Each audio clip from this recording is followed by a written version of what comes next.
Everyone, आप सभी का हमारे चैनल आयुर्पथ कामिनी बाय जीसीएम में हार्दिक स्वागत है। आज की वीडियो में हम एवियन का जो रिमेनिंग पार्ट था यानी कि डायग्नोसिस एंड ट्रीटमेंट, उस पार्ट को कवर करेंगे। तो चलिए शुरू करते हैं। Diagnosis of avian. Unlike many disease, यहाँ पे कोई सिंगल ब्लड टेस्ट ऐसा नहीं है एवियन के केस में जो कि कंफर्म करे कि इस पेशेंट को एवियन है। इमेजिंग हमें करानी पड़ेगी, स्पेशली एमआरआई, जो कि कॉर्नस्टोन है डायग्नोसिस के लिए। और जो डायग्नोसिस है वो बेस करेगा कॉम्बिनेशन ऑफ क्लिनिकल हिस्ट्री, जो कि हमने पहली वीडियो में पढ़ा था फर्स्ट पार्ट में, एवियन पार्ट 1 में। क्लिनिकल हिस्ट्री, हमने हिस्ट्री प्रॉपर लेनी है, पेशेंट के पेन का पैटर्न कैसा है, स्टिफनेस कैसी है, रेंज ऑफ मोशन कैसे है। फिजिकल एग्जामिनेशन के लिए कुछ टेस्ट हमने पढ़े थे, उन टेस्ट के थ्रू हम उसकी पूरी क्लिनिकल हिस्ट्री करेंगे, फिजिकल एग्जामिनेशन करेंगे। Imaging investigation most important. X ray हमने पढ़ा था कि अर्ली जो एवियन की कंडीशन होगी वहां पे एक्सरे जो है वो नॉर्मल आ सकता है, लेकिन हमने एमआरआई कराना है। Lab investigation mainly to identify the underlying cause की एवियन डेवलप होने का कोई मेटाबॉलिक कोज है, कोई अदर कोज है, तो उसको हमने एक्सक्लूड करने के लिए या रूल आउट करने के लिए लेबोरेटरी इन्वेस्टिगेशंस भी करानी है। डायग्नोस्टिक अप्रोच क्या रहेगी? सबसे पहले पेशेंट हमारे पास आएगा, पेशेंट में कैसा पैटर्न रहेगा, पेशेंट बताएगा कि ग्रोइन रीजन में पेन है या हिप में पेन है। लिंपिंग करता हुआ, लंगड़ाता हुआ पेशेंट आएगा और इंटरनल रोटेशन उसकी रेस्ट्रिक्टेड मिलेगी। पाँव की जो इंटरनल रोटेशन होगी वो रेस्ट्रिक्टेड मिलेगी। देन हमने हिस्ट्री ऑफ रिस्क फैक्टर्स पूछना है। जो भी हमने रिस्क फैक्टर पढ़े थे पेशेंट में वो तो प्रेजेंट नहीं है, लाइक स्टीरॉइड अगर वो ले रहा है लंबे टाइम से, अल्कोहल लेता है, कोई ट्रोमा हुआ है, कोई एक्सीडेंट हुआ है, रोड एक्सीडेंट हुआ है, कोई इंजरी हुई है, सिकल सेल डिजीज है, कोई एसएलई है, ऑटोइम्यून डिजीज है, ऑर्गन ट्रांसप्लांटेशन हुआ है तो भी पेशेंट इम्यूनो कॉम्प्रोमाइज हो सकता है, या फिर ऑर्गन ट्रांसप्लांटेशन के ड्यूरिंग सर्जरी के दौरान कोई इंजरी हो सकती है और स्मोकिंग की हिस्ट्री तो नहीं है। तो रिस्क फैक्टर हमने पेशेंट के पूछने हैं। देन उसका फिजिकल एग्जामिनेशन हमने करना है टेस्ट के थ्रू। देन एक्सरे पेल्विस कराएंगे, both hip, AP and lateral view. Both hip का क्यों कराएंगे? क्योंकि मोस्टली एवियन बायलेटरल डेवलप कर जाता है, तो अगर एक साइड प्रॉब्लम है तो हमें दोनों साइड की इमेजिंग करानी है। अगर एक्सरे नॉर्मल है लेकिन क्लिनिकल सस्पिशन है अभी भी, यानी कि पेशेंट को ये सिम्टम्स प्रेजेंट है, groin pain, hip pain, limping, internal rotation restricted है, देन हम एमआरआई करेंगे, जो कि गोल्ड स्टैंडर्ड है अर्ली डायग्नोसिस के लिए। अगर हमें कुछ डायग्नोसिस में अभी अनक्लियर है कि कुछ क्लियर नहीं है, देन हम सीटी स्कैन या बोन स्कैन करा सकते हैं सिलेक्टेड केस में। और फिर जब हमें डिजीज कंफर्म हो जाएगा तब हम उसकी स्टेजिंग करेंगे कि किस स्टेज पे ये डिजीज है और उसके अकॉर्डिंग उसकी जो ट्रीटमेंट है वो प्लान करेंगे। हिस्ट्री टेकिंग, ये थोरो हिस्ट्री क्रूशियल है। हमने पढ़ा अभी पेशेंट क्या बताएगा, ग्रोइन पेन, हिप पेन, बटक में पेन होगा, थाई में पेन होगा, नी में पेन हो सकता है, लिंपिंग करेगा, स्टिफनेस होगी, डिफिकल्टी इन वॉकिंग होगी। पेन का कैरेक्टरिस्टिक्स पूछना है हमने कि पेन शुरू कैसे होता है, सडन ऑनसेट है या ग्रेजुअल ऑनसेट है, ड्यूरेशन क्या है पेन की, साइट क्या है, एग्जैक्ट साइट कहाँ पे पेन हो रहा है, पेन रेडिएट तो नहीं कर रहा है, बैक से लोअर लिम्ब में जा रहा है, रेडिएशन है क्या पेन का, सीवियर है, सीवियरिटी कितनी है, एग्रावेटिंग फैक्टर्स क्या है, रेस्ट पे पेन हो रहा है या वॉकिंग पे पेन हो रहा है, या नाइट के टाइम ज्यादा पेन हो रहा है। एग्रावेटिंग फैक्टर्स पूछेंगे एंड रिलीविंग फैक्टर्स पूछेंगे। अर्ली एवियन में क्या होगा, पेन वॉकिंग के दौरान होगा, लेकिन लेट एवियन में जो पेन है वो रेस्ट की कंडीशन में भी होता है।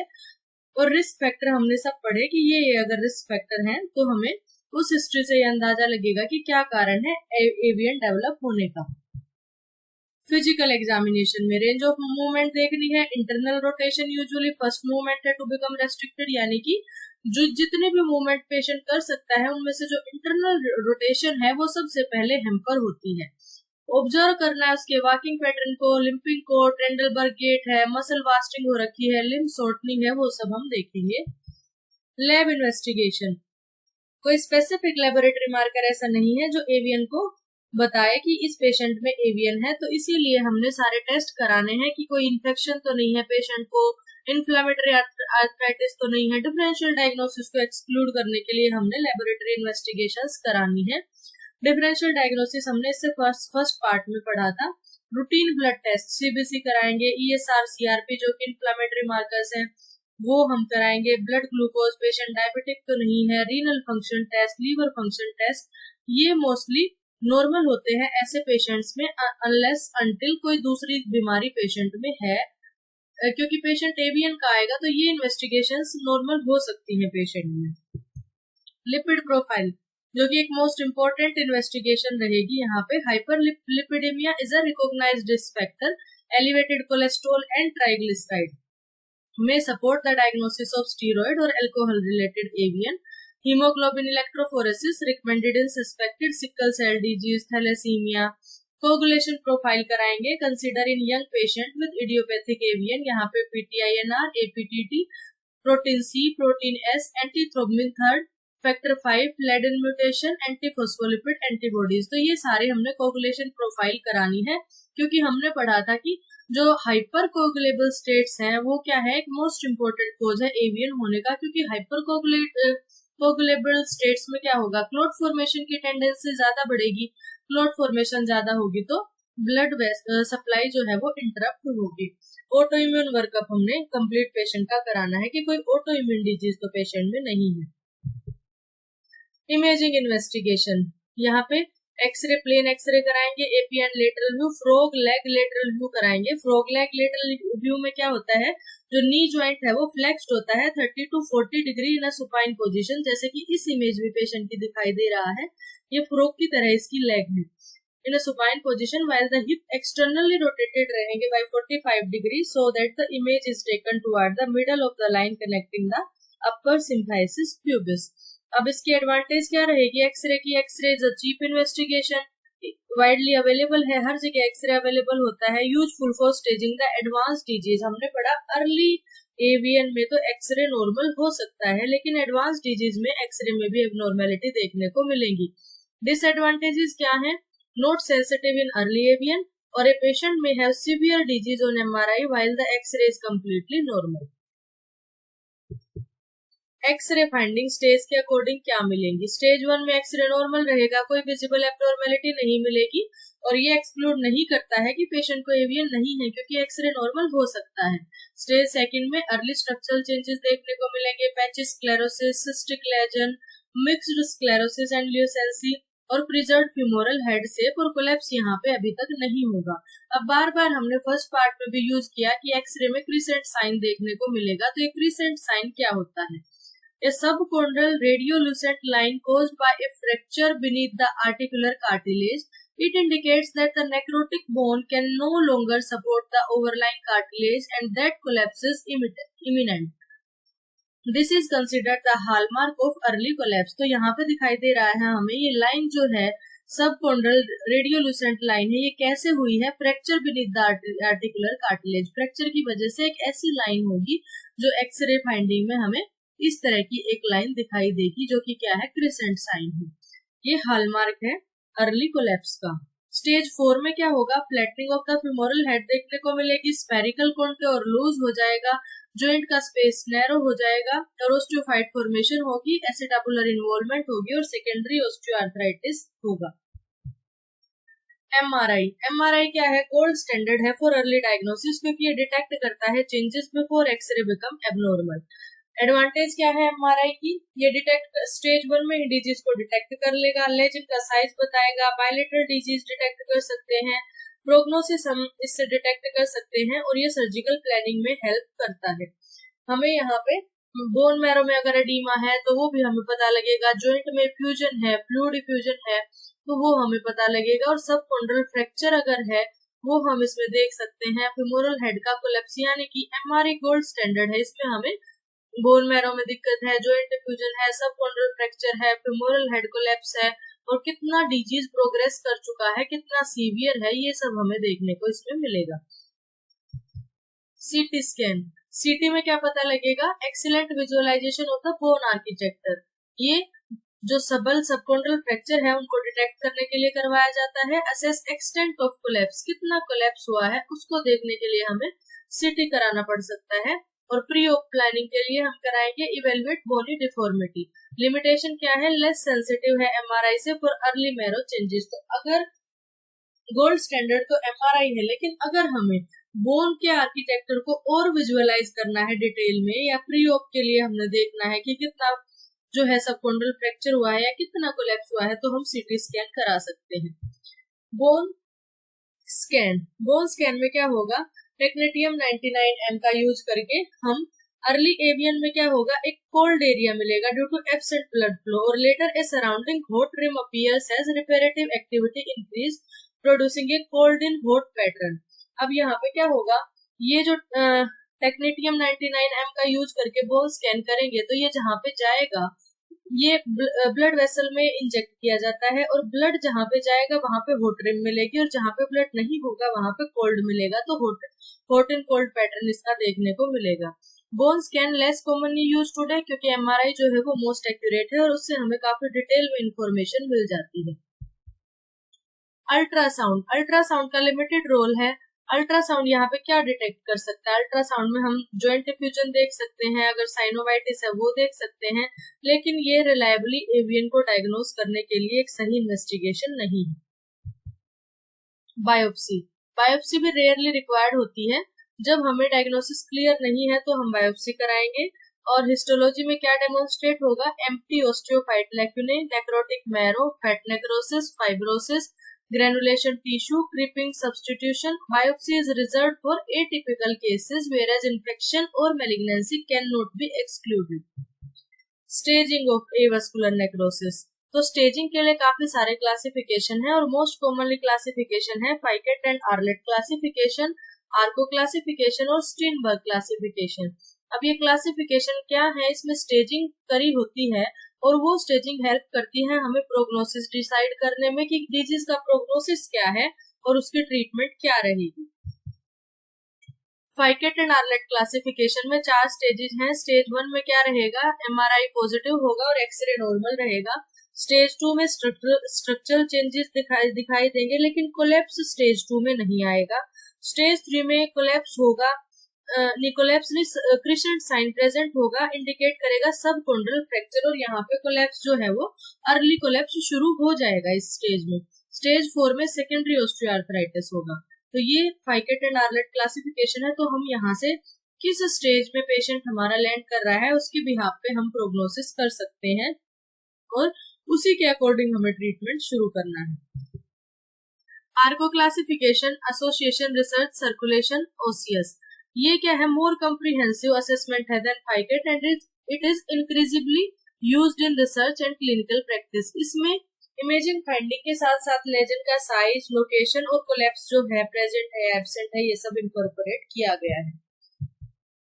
स्टीनबर्ग क्लासिफिकेशन में क्या होगा, ये एक्सटेंड करता है फाइकेट सिस्टम को by grading the extent of femoral head involvement, कितना परसेंट नेक्रोटिक एरिया है ये भी इसमें हमें पता लगता है। Larger lesion have a greater likelihood of collapse and a poorer prognosis, जितना बड़ा लेजन होगा उतना पुअर प्रोग्नोसिस होने के चांसेस होते हैं।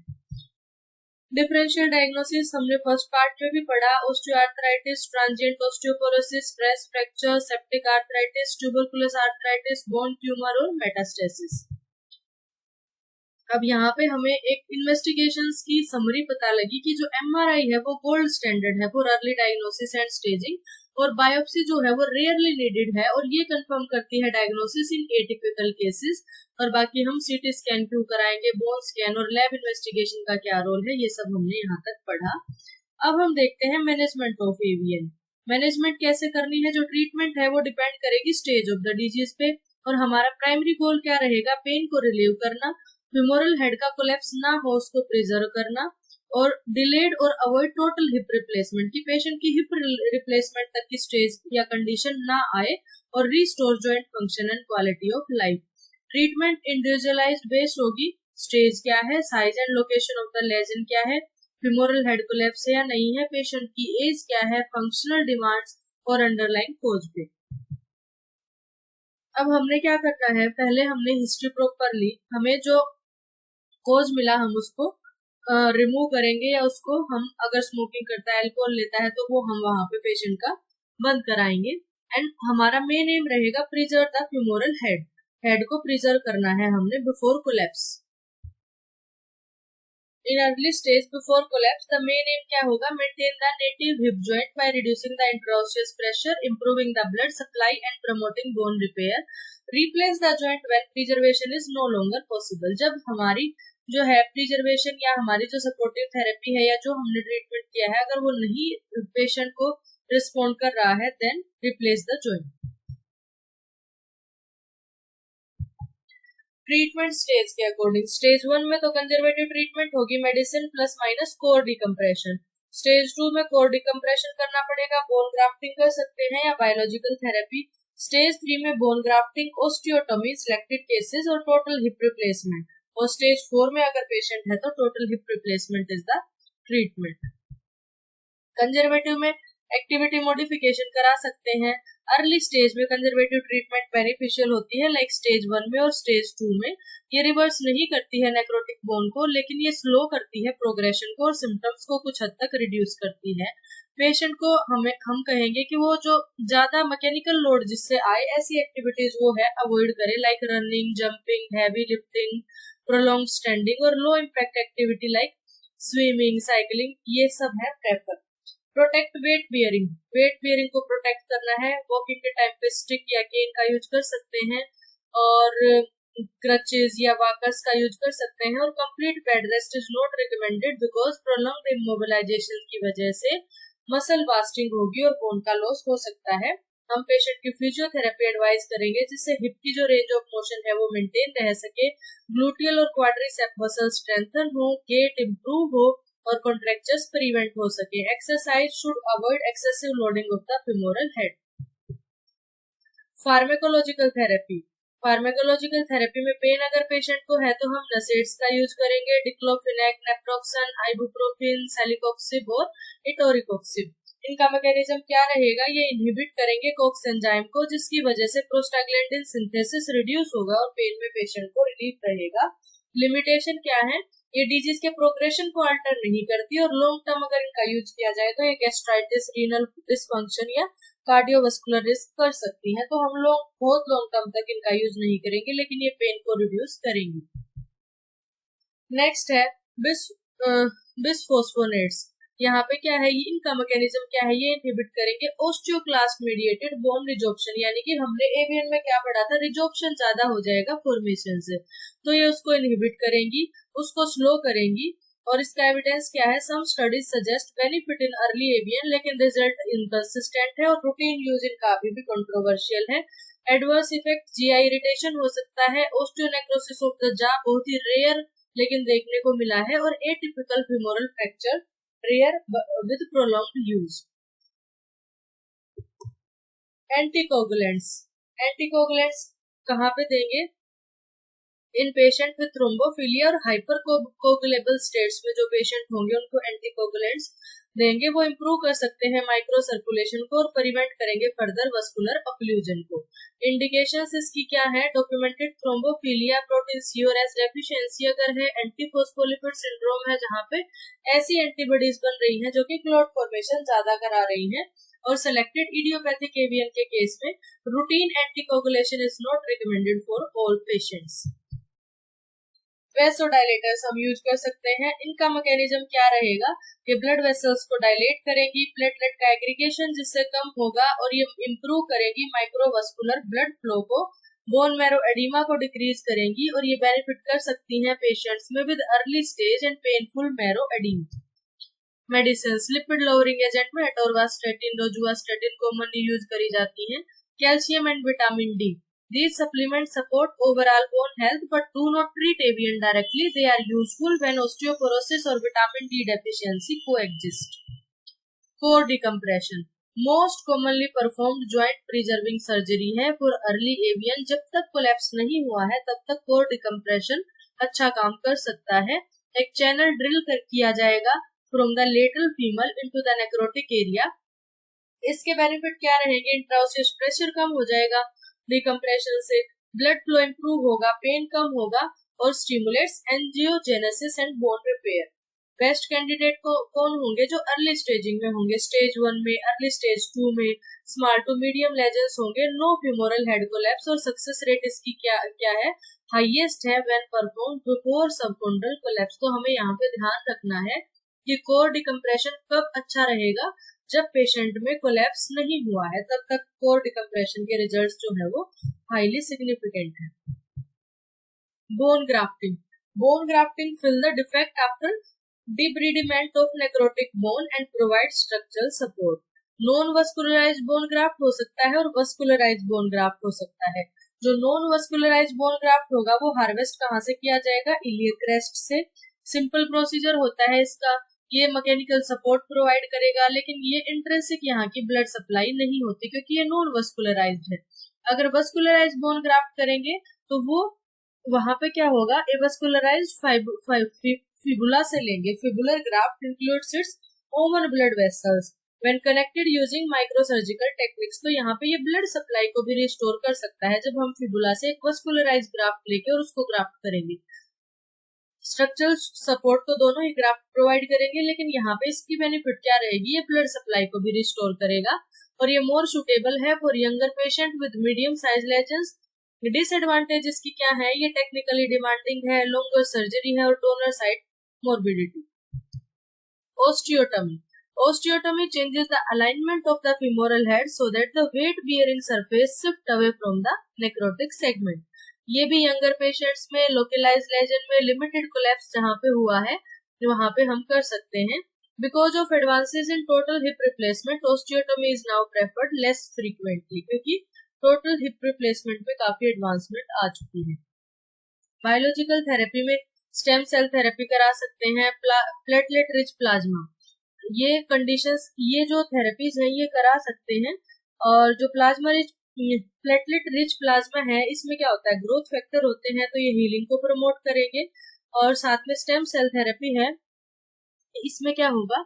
Autologous bone marrow derived mesenchymal stem cells may be injected into the necrotic area, often combined with core decompression। जब core decompression करेंगे उसके साथ ही इनको इंजेक्ट कर सकते हैं, तो ये बोन का रीजनरेशन इनहांस करेगी, ओस्टियोब्लास्ट के फॉर्मेशन को बढ़ाएंगी, वस्कुलराइजेशन को बढ़ाएंगी।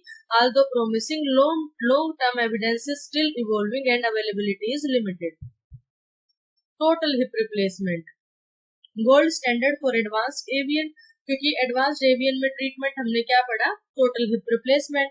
इसकी इंडिकेशन स्टेज 3 में, 4th में सीवियर पेन है, फंक्शनल लिमिटेशन पेशेंट को है और failure of joint preserving procedures. तो प्रोसीजर क्या रहेगा?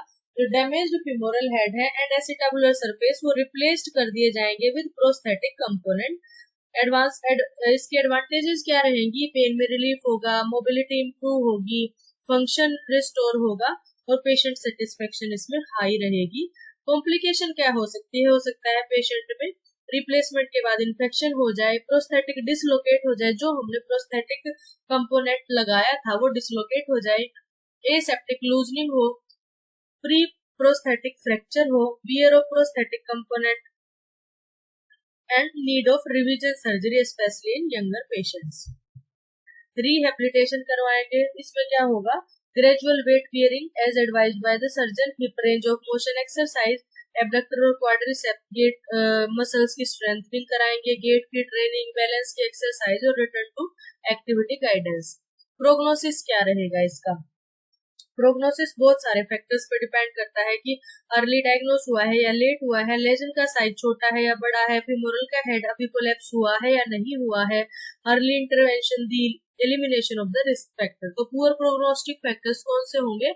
जहाँ पे बड़ा लेजन का साइज है, लेटरल वेट बियरिंग इन्वॉल्वमेंट है, परसिस्टेंट स्टीरॉइड या अल्कोहल का एक्सपोजर हुआ है जो कि और रिस्क को बढ़ाते हैं, डिलेड डायग्नोसिस हुआ है, फेमोरल हेड कोलैप्स हो चुका है और बायलेटरल डिजीज डेवलप हो चुका है। कॉम्प्लिकेशन क्या रहेंगी? अगर एवियन को ट्रीट ना किया जाए तो प्रोग्रेसिव फेमोरल हेड कोलैप्स हो जाएगा, सेकेंडरी ऑस्टियोआर्थराइटिस डेवलप होगा, chronic pain, limb shortening, restricted hip movement, gait में एबनॉर्मेलिटी होगी, मसल वास्टिंग डिसेबिलिटी और टोटल हिप रिप्लेसमेंट की रिक्वायरमेंट यहाँ पे रहेगी। तो हमें यहाँ समझ आ गया कि हिस्ट्री एग्जामिनेशन किया, पहले एक्सरे कराया, एक्सरे अगर नॉर्मल लिया मिला हमें और पेशेंट को सिम्टम हमें एवीएन के लग रहे हैं, देन हम एमआरआई कराएंगे, फिर उसकी स्टेजिंग करवाएंगे और स्टेजिंग के अकॉर्डिंग उसकी ट्रीटमेंट करेंगे। थर्ड और फोर्थ स्टेज में मोस्टली टोटल हिप रिप्लेसमेंट किया जाता है और फर्स्ट और सेकंड स्टेज में जहाँ पे अभी कोलैप्स नहीं हुआ है वहाँ पे पेन कंट्रोल, फिजियोथेरेपी और हमने जो मेडिकेशंस पढ़ी या कोर डिकम्प्रेशन या बायोलॉजिकल ऑगमेंटेशन कर सकते हैं।